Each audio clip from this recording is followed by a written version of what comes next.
नमस्कार दोस्तों, आप सभी का स्वागत है मेरे चैनल पे। अनुभव द रियल एक्सपीरियंस एपिसोड 12। दोस्तों, काफ़ी लंबा वक्त गुजर गया, लगभग 2 हफ्ता मैंने कोई वीडियो रिलीज नहीं किया था। वो थोड़ा काम का प्रेशर आ गया था, नया प्रोजेक्ट आ गया, उस काम में थोड़ा व्यस्त था, टाइम नहीं दे पाया। एनीवे दोस्तों, आज एक नया एपिसोड के साथ आया हूँ। जो दर्शक मेरा ये वीडियो को नया देख रहे हैं, प्लीज़ मेरे चैनल को सब्सक्राइब कीजिए और वीडियो को लाइक भी कीजिए, बेल आइकन दबाना ना भूलें ताकि मेरा अगला वीडियो का अपडेट्स आप तक सही समय पे पहुँच सके। और जो भी मेरे लिए सजेशन है, जो भी मेरे लिए कुछ कमेंट्स है रिगार्डिंग वीडियो, प्लीज़ कमेंट के माध्यम से मुझे बताइए।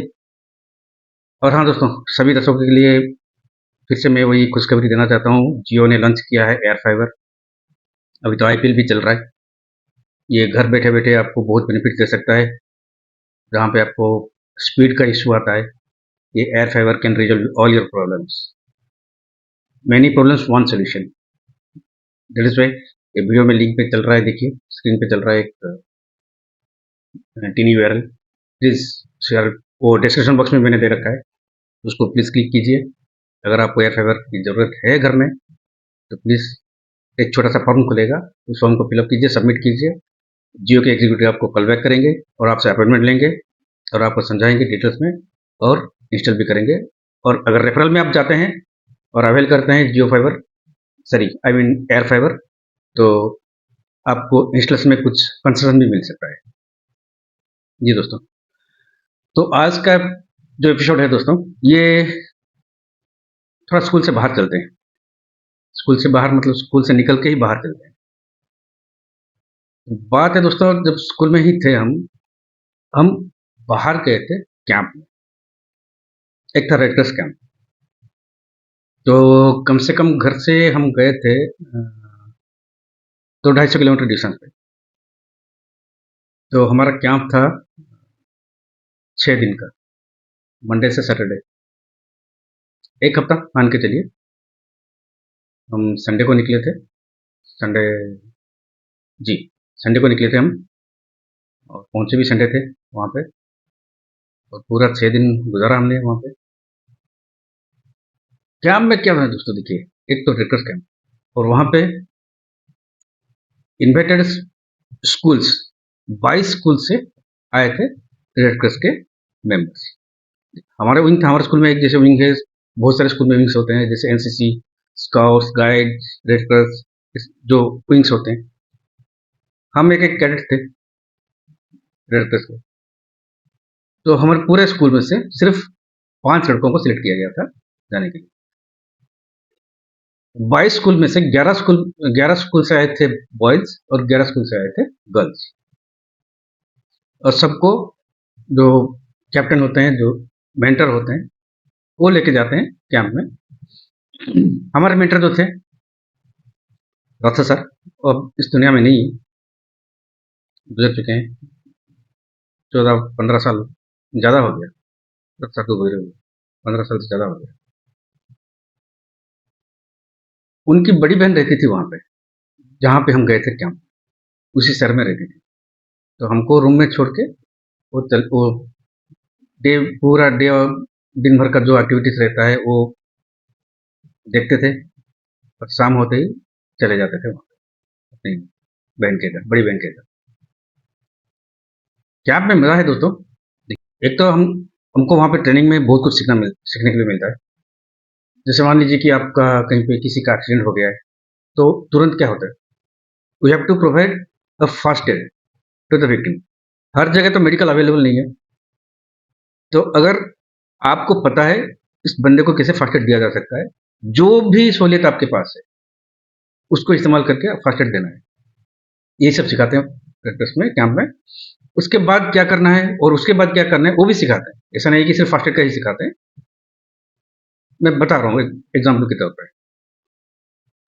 तो वैसे ही सिखाते हैं, वो बाद में काम में भी आता है, काम में आता है। मेरा तो काम में आया है, बाकी दूसरों का मुझे पता नहीं, लेकिन आता है।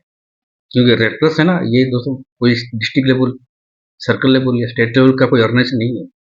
This is an international organization, red cross. It is been govern by UNO, तो दोस्तों उस कैंप में जो सिलेक्शन प्रोसीजर था, जो स्कूल से सिलेक्ट करके लिया जाता था, 500 को सिलेक्ट किया गया। मुझे तो मल्टीपल एक्टिविटी के लिए गया था। एक तो प्ले ड्रामा करने के लिए, दूसरा गाना गाने के लिए। मैं बोलता रहा, सर प्लीज़ मेरा जो टोन है ना, टोन ये गाने के लिए नहीं बना है, बहुत जूते चप्पल पड़ने वाले हैं, प्लीज़ मुझे गाना मत दीजिए, कोई दूसरा एक्टिविटी दीजिए। मैं एक तो स्पोर्ट्स में I am very much interested, तो मैं स्पोर्ट्स उसमें भी सिलेक्ट हुआ था, ड्रामे के लिए सिलेक्ट हुआ था, एक सिंगल मोनो एक्शन था उसके लिए सिलेक्ट हुआ था। तो मल्टीपल एक्टिविटीज़ के लिए, तो गाने के लिए सर बोले कि नहीं तू गा, गा। तो मैं बोला सर वो क्या गाऊँ मैं, मेरा टोन नहीं बना है गाने के लिए, बहुत जूते पड़ने वाले हैं, ये तो गा, देखते हैं। फिर मैं गाना गाया, तभी नया नया रिलीज हुआ था, कौन सा मूवी था, कयामत से कयामत तक। तो उसका एक सुपरहिट गाना था, पापा कहते हैं बड़ा नाम करेगा। मैं 1988 की बात कर रहा हूँ, नहीं जी 88 की बात कर रहा हूँ। तो 88 में कोई फिल्म रिलीज हुआ था शायद, मेरे ख्याल से नया नया तो रिलीज हुआ था उसी साल। तो वही गाना मैं गाया, सर बोले कि done, you are selected for the song. बोला सर क्यों मुझे जूते पड़वाने चाहते हैं आप? बोले यार तू गाएगा।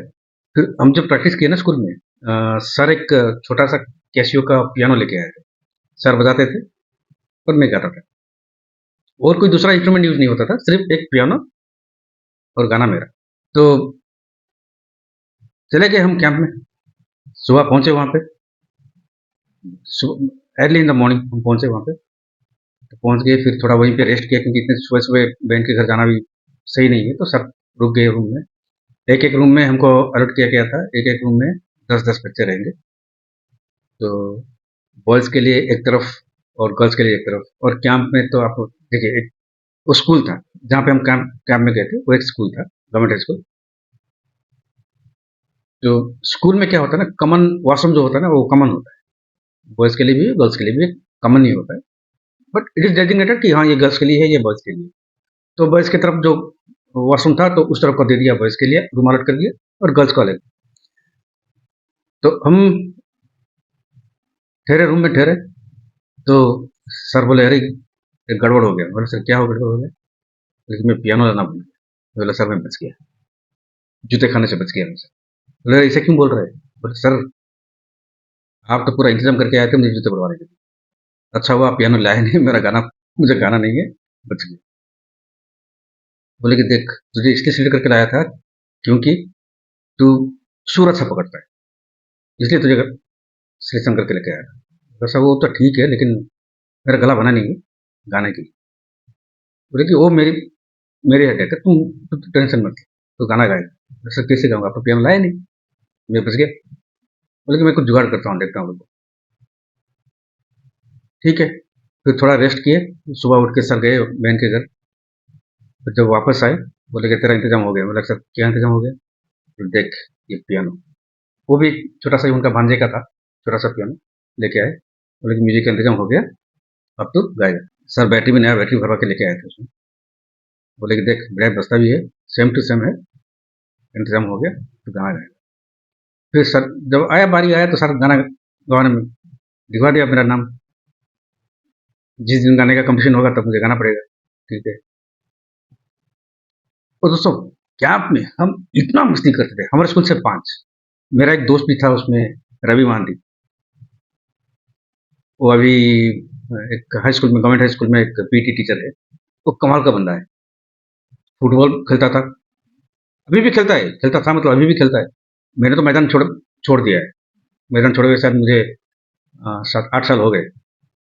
वो आज भी खेल रहा है फुटबॉल, सेंटर फॉरवर्ड में खेलता है, सेंटर फॉरवर्ड में। मान के चलिए, मतलब इससे समझ लीजिए कि सेंटर फॉरवर्ड का प्लेयर टीम में कितना इंपॉर्टेंस रखता है। कमाल का बंदा है, क्रिकेट भी खेल लेता है, वॉली भी खेल लेता है, सारा कुछ खेलता है, और अच्छा एथलेट भी है, लॉन्ग रन के लिए कमाल है। उसके बड़े भाई भी थे, वो भी लॉन्ग रन में चैंपियन थे। तो ये कैंप में जब शॉर्ट रन के लिए आता था, तो मुझे आगे कर देता, तू भाग, जब लॉन्ग रन में आता था तब वो खुद उड़ता था। और इस कैंप में है ना दोस्तों, जो देखिए 11 स्कूल से आए थे बॉयज, 55 बॉयज, 11 इंटू 5, 55 बॉयज, जैसे 55 गर्ल्स भी थे। उनके साथ उनके टीचर्स आए थे, सारे गर्ल्स के लिए उनके स्कूल से मैम आए थे, तो मेंटर के तौर पे। तो उनको अलग से रूम दिया गया था। उनमें से ना एक मैम थे, मैं उनका नाम भूल रहा हूँ, काफी याद कर रहा हूँ लेकिन उनका नाम याद नहीं आ रहा। शायद अनुसुईया ऐसा कुछ था, सुश्री अनुसुईया ऐसा कुछ था उनका। मैम नहीं थे वो, मॉम थी, मतलब मदर, माँ। क्या में मुझे एहसास नहीं हुआ कि मैं अपनी माँ से 250 किलोमीटर दूर हूँ, ऐसी थी। कमाल की कमाल की, इतना ख्याल रखती थी। मेरा तो बहुत ख्याल रखा था उन्होंने। ऐसा नहीं है कि सिर्फ मेरा ही ख्याल रखे थे वो, सारे बच्चों का। मैं एक इंस्टेंस बता रहा हूँ आपको। हम ट्रैक पे भाग रहे थे, रेस चल रहा था 200 मीटर का। मैं भाग रहा था, मेरे साथ कोई दूसरा स्कूल का एक लड़का भाग रहा था। भाग के फिनिशिंग लाइन के बाद हम वापस आए। मैम उस लड़के को बुलाए, इधर आ, तेरा पैंट फट गया है, जा चेंज करके आ। देखिए, वो लड़का मेरे साथ ट्रैक में दौड़ रहा है, उसका पैंट फट गया है, उसको नहीं दिख रहा है। मैदान में इतने सारे बच्चे थे, 110 बच्चे, किसी को नहीं दिखा। मैं तो उसके साथ ही, मेरे साइड ट्रैक में ही भाग रहा था, और मेरे साथ ही आया था, वापस आया था, मुझे भी नहीं दिखा। लेकिन मैम देखो, कमाल की थी। मैं बोल रहा हूँ लिटरली, वो माँ ही थी। इतना ख्याल रखती थी हर एक बंदे का, हर एक बंदे का। शायद उनको वो विभाग उनको सौंपा गया था, मुझे पता नहीं, लेकिन शायद वो अपने आप मतलब उन्होंने अपने आप से ले लिया था, जिम्मा ले लिया था। उनको पता लगता था कि किसने खाना नहीं खाया है, किसने खाना खाया है। मॉर्निंग ब्रेकफास्ट से लेकर डिनर तक सारा, सारे बच्चों का ध्यान रखती थी। अपने साथ जो लेके आई थी वो 5 लड़कियों को, जो 5 उनके कैडेट्स को, उनका तो ख्याल रखती थी, लेकिन साथ साथ सारे बच्चों का। रेस्ट 105, 85 बॉयज, 55 गर्ल्स, मतलब 110 बच्चों का है ना। वहां पे फेवरेट मेंटर वो बन गई। फेवरेट मेंटर मैं बोल रहा हूँ, लिटरली। एक एक करके कंपटीशन आ रहा था, तो मेरा नाम दे दिया गया था गाने में, तो मैंने गाना गाया। वापस आया, तो आने के बाद सर बोले, मिल गया प्राइज? बोला हाँ सर, थर्ड मिला। बोले ठीक है, देख, तूने इसको सीरियसली नहीं लिया गाना गाने को, इसलिए तुझे थर्ड मिला। तुझे सेकंड भी मिल सकता था, फर्स्ट भी मिल सकता था, तो मना क्यों कर रहा था? बोला सर, मैं बोल रहा हूँ मेरा गला नहीं बना है म्यूजिक के लिए। बोले ऐसे नहीं, जिसको सेकंड मिला था, शायद मैं भी सेकंड हो सकता था, वो भी नॉन सिंगर था लेकिन अच्छा गाता था, सुर में गाता था, अच्छा गाता था। और जिसको फर्स्ट प्राइज मिला था, एक लड़की थी, वो तो तब तक ऑल इंडिया रेडियो में गाना गा रही थी। वो स्कूल्स के जो प्रोग्राम आते हैं ना, उसमें गाना गाती थी, कमाल की गाती थी। तो उसको फर्स्ट होना था, क्योंकि she was a trained singer. We are not trained singer, we are bathroom singer. Unfortunately हमको लेकर स्टेज में खड़ा कर दिया जाए। तो फिर अगले दिन डांस का कंपटीशन हुआ। पता नहीं किसी ने मेरा नाम दे दिया, तो जब वहां पे बुलाया गया तो मुझे मेरा नाम बुलाया गया, तो मैं चौंक गया, अरे मेरा नाम किसने डाल दिया इसमें। चलो ठीक है, बुला रहे हैं तो डांस कर लो। मैंने एक 4-5 स्टेप मुझे ब्रेक डांस की पता था, तो फिर मैंने वही 4-5 स्टेप्स को मैं पूरा गाने में रिपीट किया, रिपीट किया, रिपीट किया। गाना खत्म किया, फिर वापस आया। प्राइज नहीं मिला, लेकिन एक ही गाना था, शिवा मूवी का एक गाना था, नागार्जुन का जो शिवा मूवी आया था, उसका एक तेलुगु वर्जन था, याद नहीं आ रहा है गाना, लेकिन शिवा मूवी का था गाना, सुपर हिट गाना था। उसमें मैंने ब्रेक डांस किया था। हाँ, ये डांस से याद आया, जब ये हम लोग है ना, दिन भर का जो एक्टिविटी ट्रेनिंग वगैरह होता है, जो हम बाहर लोकेलिटी में जाते थे, वहां से वापस आते थे, शाम को है ना, ये कल्चरल प्रोग्राम का जो स्लॉट रहता था, 3 घंटा से 3 घंटा रहता था। तो इस दौरान जो माइक और बॉक्स इसका इस्तेमाल होता था, बॉक्स बजता था, तो वहाँ के लोकेलिटी में जो बच्चे थे, बड़े भी थे, मतलब यंग्स, वो लोग आते थे, कोई डिस्टर्ब नहीं कर रहा था, यंग आते थे, बाहर खड़े होकर देखते थे। तो वहाँ पे लोकेलिटी में से एक हमसे बहुत सीनियर थे वो, बड़े भाई, वो एक आए, आके रिक्वेस्ट किया, देखिए मैं एक बात बताना भूल गया इसमें, ये जो पूरा कैंप है ना, जो हेड कर रहे थे, ये एक कर्नल थे, ये लंबे लंबे मोटे मोटे मुंह। आप देखिए ये जो डिफेंस में देख रहे हैं ना कर्नल, जैसे मूंछ रखते हैं, ये सच में होते हैं, कमाल के मूंछ, ये बड़े और लंबा हो, लगभग 6.5 फीट का आदमी था वो, जो कर्नल थे, 6.5 फीट का होता, कंधे इतने चौड़े, पूरा गोरा, टाइटल उनका कुछ ऐसे मिश्रा था, सर का टाइटल मिश्रा था, नाम 88 का नाम 2024 में याद नहीं रहता है, जितना याद है मैं आपको शेयर कर रहा हूँ। घुस थे, एक आवाज में पूरा साइलेंट हो रहा था, पूरा 110, यहाँ पूरा रूम के शुरू से लेके एंड तक एक बार में साइलेंट हो गया, कमाल के थे। मतलब कैंप में अगर कोई टेरर है तो बस करना, उनको जाके वो भैया रिक्वेस्ट की, बोले कि सर अगर आप अलाउ करेंगे तो मैं एक डांस परफॉर्म करूंगा, जस्ट फॉर एंटरटेनमेंट, और कुछ नहीं, मैं एक डांस करूंगा और मैं चला जाऊंगा, मेरा कोई डिमांड नहीं है, आप अलाउ करेंगे तो मैं डांस करूंगा, अदरवाइज नहीं, नहीं। तो करना सब रहे, हाँ क्यों नहीं अलाउ करेंगे, अलाउ करेंगे, आप आइए, लेकिन सिर्फ एक, और नहीं, क्योंकि ये सरकारी कैंप है, वैसे अलाउ नहीं कर सकता। तो उनको अलाउ किया गया, और वो भैया है ना, बाय गॉड मैं बोल रहा हूँ, जो साउथ के जो superstar, all time superstar, Chiranjeevi, उनका फेस भी बिल्कुल चिरंजीवी का जैसा था, डांस, ब्रेक डांस, उफ, कमाल का। उन्होंने भी एक साउथ का एक मूवी सुपर हिट गाने पे डांस किया, ब्रेक डांस, कमाल। ही वॉज ट्रेंड डांसर, और प्रोफेशनली वो डांस भी करते थे। बाद में हमने जब बात किया, मुझे ऐसे मालूम पड़ा कि वो डांस प्रैक्टिस भी करते हैं, बच्चों को सिखाते थे भी थे, वहाँ के लोकलिटी बच्चों में, कमाल के डांसर थे, कमाल का डांस किया। फिर जैसे जैसे टाइम आगे बढ़ता जा रहा था, तो सारे बच्चों में ना क्लोजनेस बढ़ता जा रहा था, क्योंकि देखिए एक अनजान स्कूल के बच्चे दूसरे अनजान स्कूल के बच्चों से मिल गए, तो ऐसा ऐसा जब रोज रोज मुलाकात होता है तो जान पहचान बढ़ती है, तो क्लोजनेस बढ़ती है, तो ऐसे ही, और वो मैम उतनी क्लोज होती जा रही थी हमारे साथ। क्या पे है ना, हम जो हमारे रूम में 10 बच्चे रहते थे, लेकिन जो दूसरे स्कूल के जो बच्चे थे ना, 5 बच्चे आए थे, वो हमारे सिटी से ही नजदीक एक सिटी शहर था, वहीं से आए थे 5, उनमें से तो 2 भाई थे, मतलब 2 ओरिजिनल ब्रदर्स थे,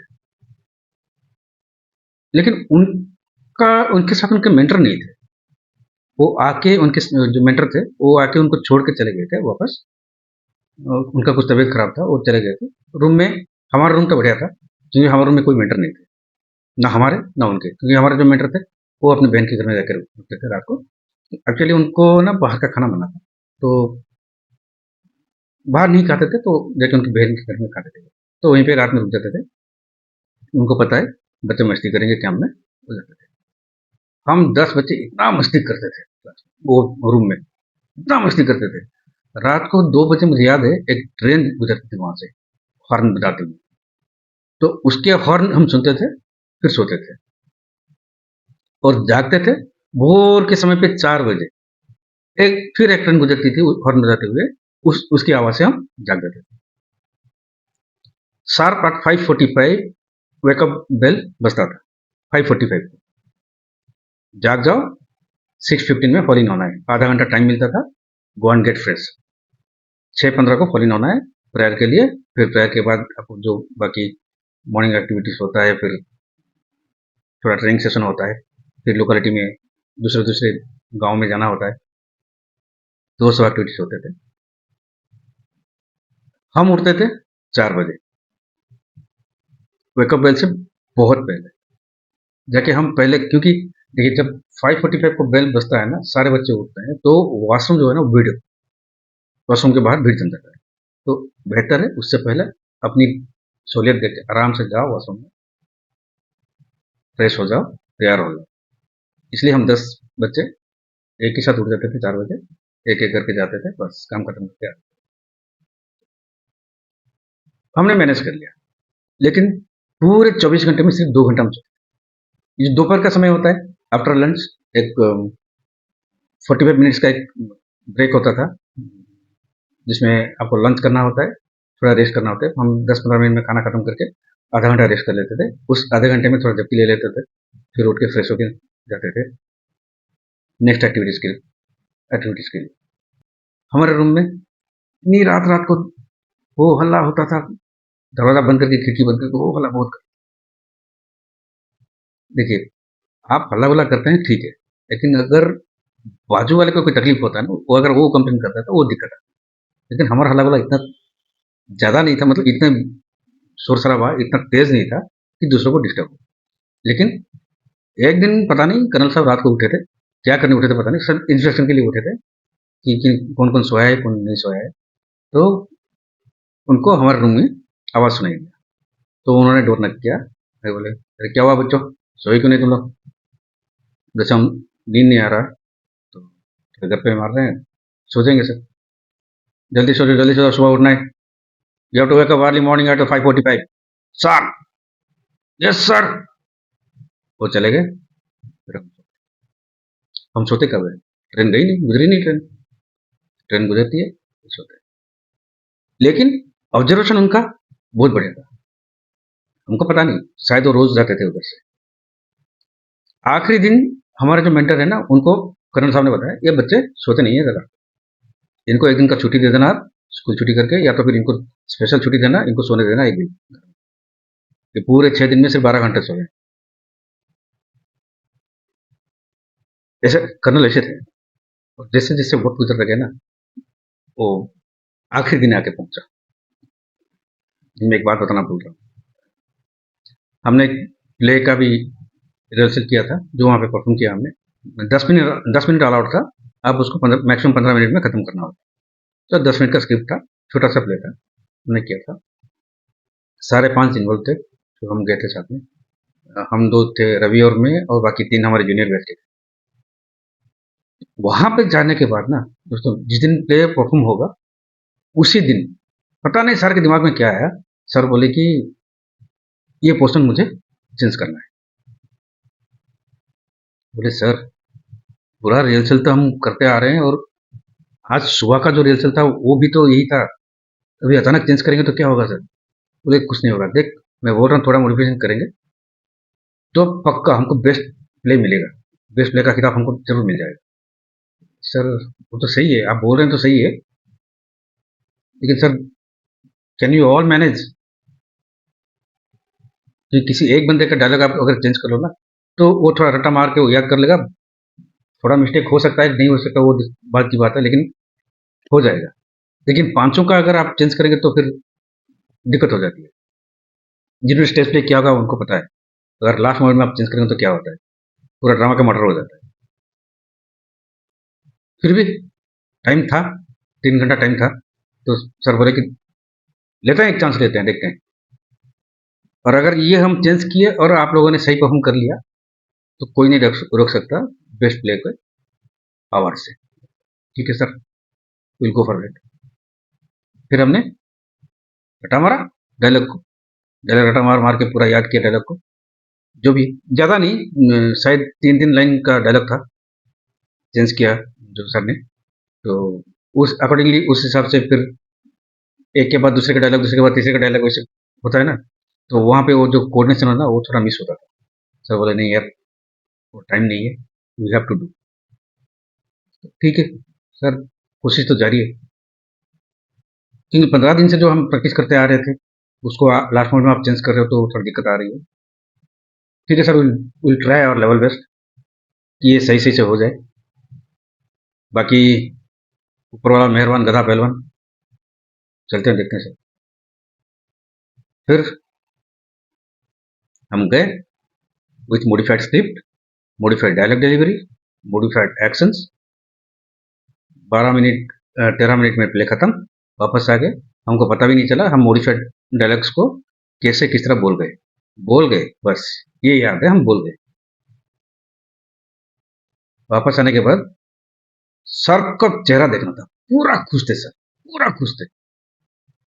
बोले कि डन, कोई नहीं रोक सकता बेस्ट प्ले से, कोई नहीं रोक सकता है। लेकिन देखिए दोस्तों, ये जो प्ले जब होता है ना, ये कंपटीशन होता है, तो जूरीज बैठते हैं, तो जूरीज को है ना, पहले से वो प्ले का स्क्रिप्ट दिया जाता है, सारे प्ले का, जितना जितना प्लेयर, आप कहीं भी जाइए, कहीं भी कंपटीशन में जाइए, प्ले का स्क्रिप्ट दिया जाता है कि ये प्ले का ये स्क्रिप्ट है, और 10 मिनट का प्ले हो या 15 मिनट का हो, 20 मिनट का हो, आधे घंटा हो, 1 घंटे का, प्ले का स्क्रिप्ट जूरीज के पास रहता है। उनको डिटेल्स में पता होना चाहिए प्ले के बारे में, तो इसलिए स्क्रिप्ट दिया जाता है। लेकिन जूरिस हमारे सर को बुलाए, सर आइए इधर, रिजल्ट डिक्लेयर होने के बाद, उससे पहले नहीं, रिजल्ट डिक्लेयर हो गया था, हमको बेस्ट प्ले भी मिला, बेस्ट प्ले का अवार्ड भी मिला, तो सर बुलाए, जो जूरिस बुलाए सर को कि सर आपने ये जो स्क्रिप्ट दिया है, इस स्क्रिप्ट में से ये 2.5 मिनट का पोर्शन गायब है। सर, हमारे सर बोले कि सर ये एक्चुअली गायब नहीं है, this is modified at the last moment, और हमारे पास इतना टाइम नहीं था कि 500 जजेस के लिए हम स्क्रिप्ट को फिर रीराइट करके, रीप्रिंट करके, उसको जेरस करके लेके आके आपको दे सकें, इसलिए जो पुराना स्क्रिप्ट था वो तो आपके पास पहले चला गया था, और हमने उसमें कुछ चेंज नहीं किया स्क्रिप्ट में, हमारे पास जो स्क्रिप्ट था उसमें चेंज करके तो यह मॉडिफाइड है।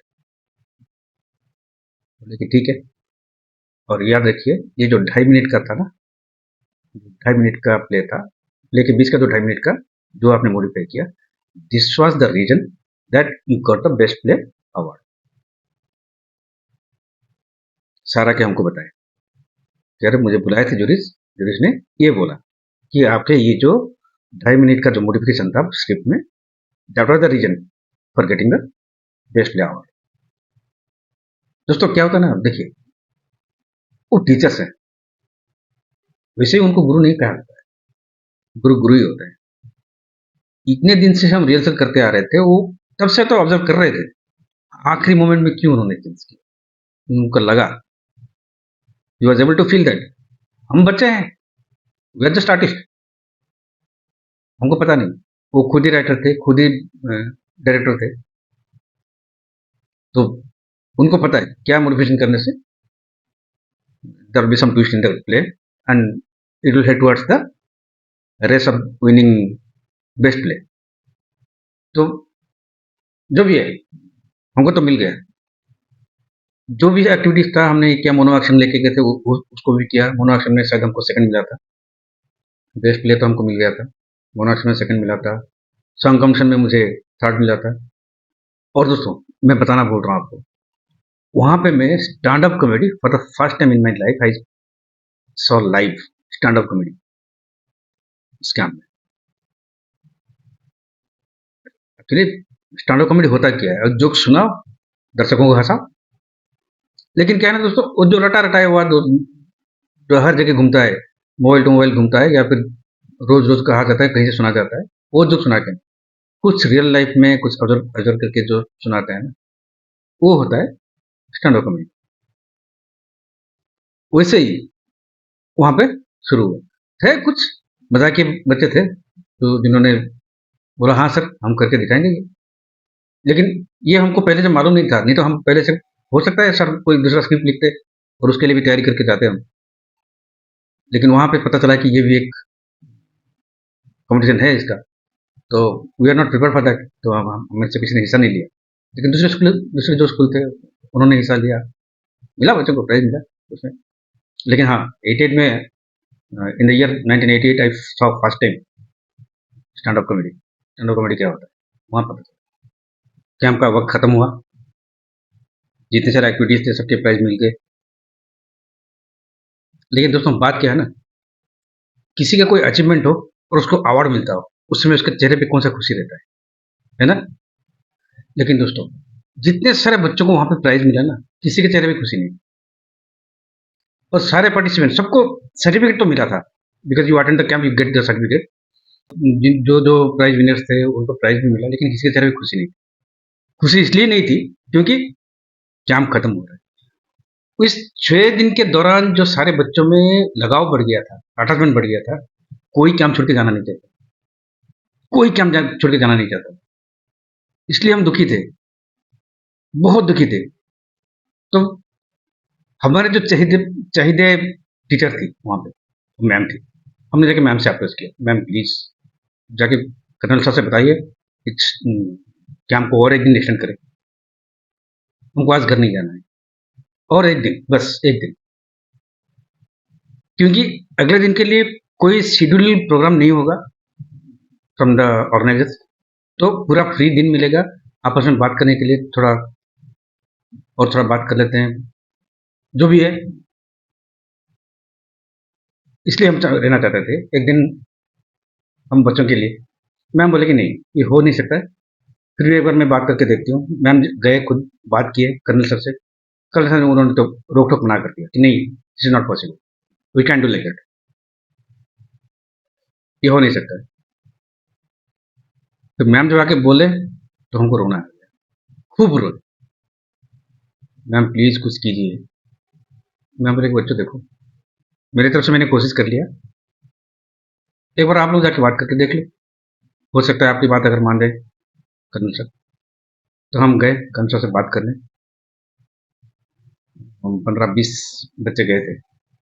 देखिए वो कर्नल सर जिनको मैं टेरर बोलता हूँ, he was terror by that camp, वो होना भी चाहिए, someone must be strict, he who controls the camp, he should be strict to all, not only to the students, to the teachers also.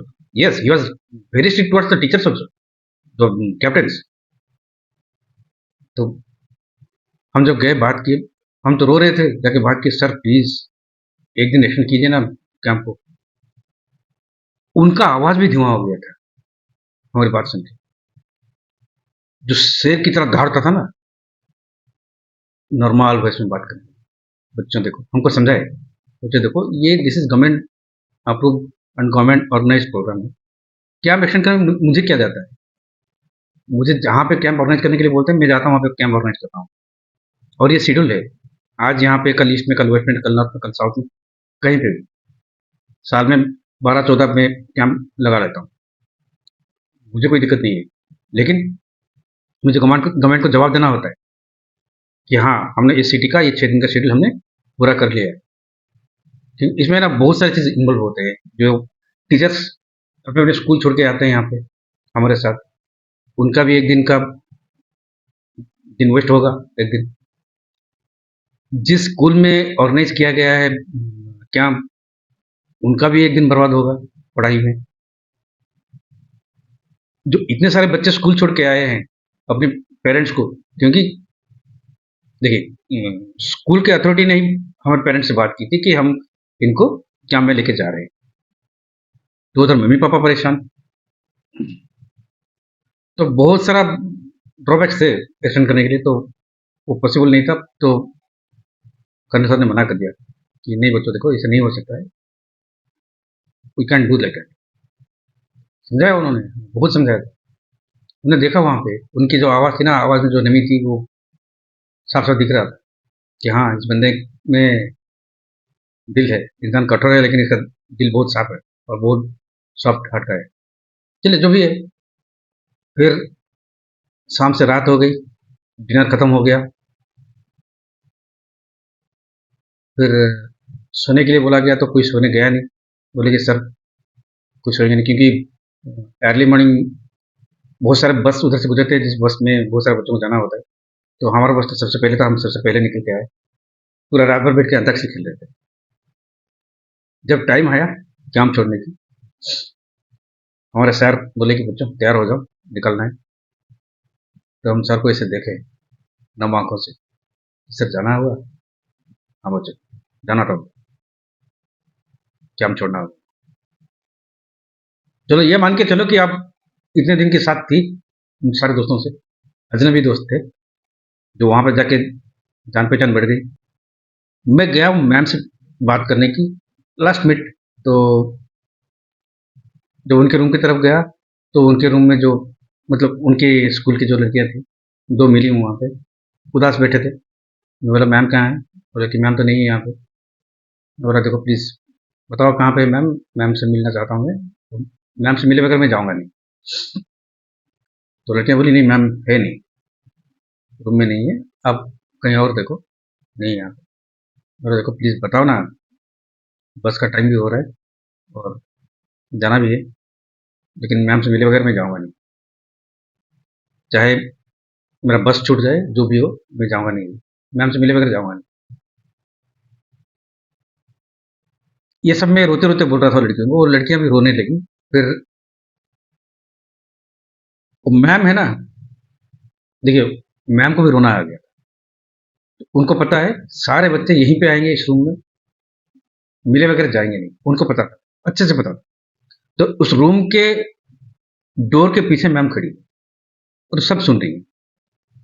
मैं ये बोल रहा हूँ भोर के शायद 3:30 बजे या 3:45 अराउंड, क्योंकि कोई सोया नहीं था ना, सब जाग रहे थे। अचानक मैम कैसे गायब हो जाएंगे? मैम सोई भी नहीं, दरवाजा खुला है रूम का, और as because we are boys and we are not allowed to enter to any girls room, तो मैं बाहर ही खड़ा रहा, हम अंदर नहीं जा सकते ना, बाहर खड़ा था और मैम डोर के पीछे थी। मैम और सह नहीं पाए, मैम बाहर आए, मुझे पकड़ के खूब रोए, बोले कि फिर मिलेंगे, कहीं और मिलेंगे, दूसरे कैंप में मिलेंगे। तो मुझे दिलासा मिल गया, हाँ next time if any camp will be organize in our area, तो हम तो आएंगे ही आएंगे, और मैम भी जरूर आएंगे तो मिल लेंगे। लेकिन मैम भी खूब रोई वहाँ पे, खूब रोई। मैम बोले कि देख, मैं पीछे ही दरवाजे के पीछे ही छुप छुपी थी, मुझे पता है सारे बच्चे यहीं पे आएंगे, इसलिए मैं छुप छुप रही थी। मैं बोला मैम एक बस छूट जाएगी, कोई बात नहीं, अगर आप नहीं आते बाहर ना, मैं जाता ही नहीं, एक बस जाएगी दूसरी बस आएगी, 2 घंटा पहले घर पहुँचने पहुँचने वाले थे, 2 घंटे बाद पहुँचेंगे, कोई दिक्कत नहीं, लेकिन आपसे मिले बगैर चले जाता, बेईमानी हो जाती। मैम बोले चल, तूने देख लिया मुझे, मिल लिया, अब निकलो, तुम्हारे सारे इंतजार कर रहे हैं, चलो। मैंने पैर छुआ, आशीर्वाद दिया, निकला वहाँ से। मैं बोला मैम को, मैम पूरे कैंप में, ये जो 6 दिन का सफर था हमारे कैंप में, एक दिन भी मुझे ऐसे ऐसा एहसास नहीं हुआ कि मैं अपनी खुद की माँ से 6 दिन बाहर हूँ, दूर हूँ, इतना दूर हूँ। आपने ऐसा मुझे एहसास होने ही नहीं दिया था, क्योंकि